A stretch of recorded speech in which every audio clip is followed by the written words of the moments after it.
I think in our worst nightmares would we ever have imagined such a tragedy to happen in our group. The CEO of Lufthansa shocked today over revelations the co-pilot of that Germanwings jet deliberately crashed the plane into the French Alps. Hello everyone, I'm Dan Kleffler in New York. All 150 people on board were killed. I want to bring in ABC's David Curley, who's following the latest on the investigation. David? This is stunning, chilling news. Not everybody is shocked by what has happened here, Dan. The co-pilot deliberately taking this plane and flying it into the ground with all 149 other people on board killed. And you could hear the passengers scream in the last moments. Juste avant l'impact final, the co-pilot wanted to destroy the plane, says the French prosecutor, chilling details of what happened at 38,000 feet. The pilot asking the co-pilot to take the controls. He's heard sliding his seat back and leaving. Within moments, the 28-year-old German co-pilot, Andreas Lupitz, locks the cockpit door from inside, then noses down the jetliner heading to the ground. The pilot returns to the door, knocks, then starts banging. But there is no response from inside. But the cockpit voice recorder captures the co-pilot breathing all the time, normally, as the jetliner dives 22,000 feet in about 10 minutes. Screams are heard in those final moments before it slams into the mountain. All the 149 of the others on board living through the horror of the final seconds. Even the prosecutor had trouble recounting the deadly end of this flight. The mystery this morning? Why? The motivation. It's not the first time a pilot has killed himself and murdered those on board. It happened in an Egypt air crash and is one of the theories of what may have happened to Malaysian Flight 370, which still has not been found. Now, the grim task of recovering the remains of those on board. But it is not easy in the rugged French Alps. Our Hamish McDonald is there. These mountains are not just remote, they are treacherous. The hillsides are steep, the ground underfoot is loose. But these blue skies today will offer the best opportunity yet to recover vital clues.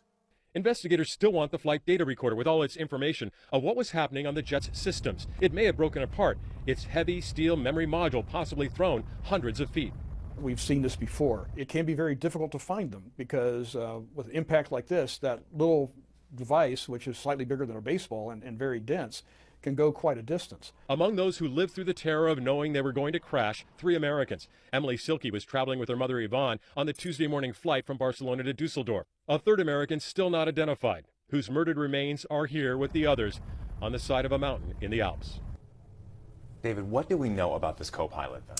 28 years old. He didn't have a lot of hours in this aircraft, only about 100, a total 600 hours. And there had been a break in his training, but the CEO of the airline said he was 100% fit. He'd been through physical, psychological testing and was 100% fit. I mean, what was striking to me about this news conference was the airline was devastated by the news that one of their planes crashed, and now doubly devastated that it was one of their own who deliberately crashed this aircraft into a mountain. On any kind of a terrorism watch list, any kind of connection like that? No. And in fact, they've just short of ruling out that terrorism had anything to do with it. But the question is motivation. Why? Why did he do this? And you're hearing that even from the airline right now. And so there will be a lot of investigating back into, his personal relationships, his financial situation, to see if something was going on here. And we don't even know if this was actually the flight he was targeting or whether he just decided this was the time to do it and had the opportunity because the captain had stepped out of the cockpit. So many more answers still, but at least we know what happened to this aircraft. And at this point, German police are actually stationed outside of the pilot's house. Do we have any idea for why, in fact, he left the cockpit to begin with? I know that was right after the plane. It's not unnormal, and you've probably seen this if you're flying too. The plane had just reached cruising altitude of 38,000 feet, and this was an aircraft that had come from Dusseldorf to Barcelona, probably the same crew. Don't know if they got off the aircraft as they reboarded in Barcelona for the flight to Dusseldorf. Quite often, one of the pilot or co-pilot will want to relieve themselves, and the other one will take over. In the United States, most carriers require that if one of the pilots comes out of the cockpit, a flight attendant is inside while that person is out of the cockpit. They don't want anybody ever alone in the cockpit. Not necessarily the rule, apparently, for this airline. What about for the families that are mourning right now? Are they being allowed near the crash site, holding some kind of memorial? Yeah, several of them are there. Germanwings flew many of them in, and they are close. There are memorials going on, remembrances. But think about this now. I mean, this is what is so chilling about this. You're talking about nearly 10 minutes of terror. Pretty quickly, the captain knew that something was wrong. He first lightly knocks on the door.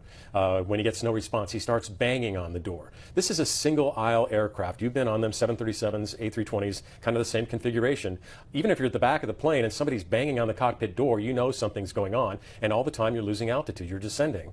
And then those final few moments, they can see the mountains getting close out their windows, and that's when you hear them screaming. I mean, all the way down, these people didn't know what was happening. All this information coming from the cockpit voice recorder that was retrieved. What is next now in the investigation? They'd still like the flight data recorder, and they are looking for that. It sounds like it broke up a little bit. So those are built with a chassis, and then there is a really heavy steel encasement that holds the computer chip. And that may have come off of the chassis. And because it's so heavy, about the size of a softball, it could have flown some distance, and you've seen what it looks like, the terrain there. They would like to find that to get more details about what was going on with the aircraft. But this answers many of the questions. He was breathing regularly. It doesn't sound like he was incapacitated.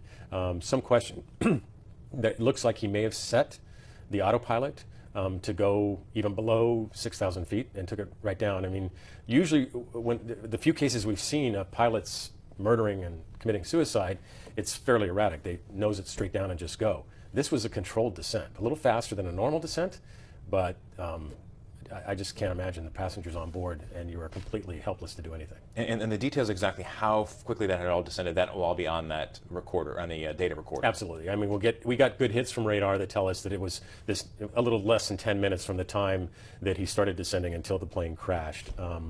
This all happened in 11, 12 minutes, everything, from the pilot getting out until the time that they impacted. Wow. All right. ABC's David Curley following the latest on this. David, thank you. We appreciate that. You can keep up to date with this story as it develops, downloading the ABC News app and starring the Story 4 updates on the go.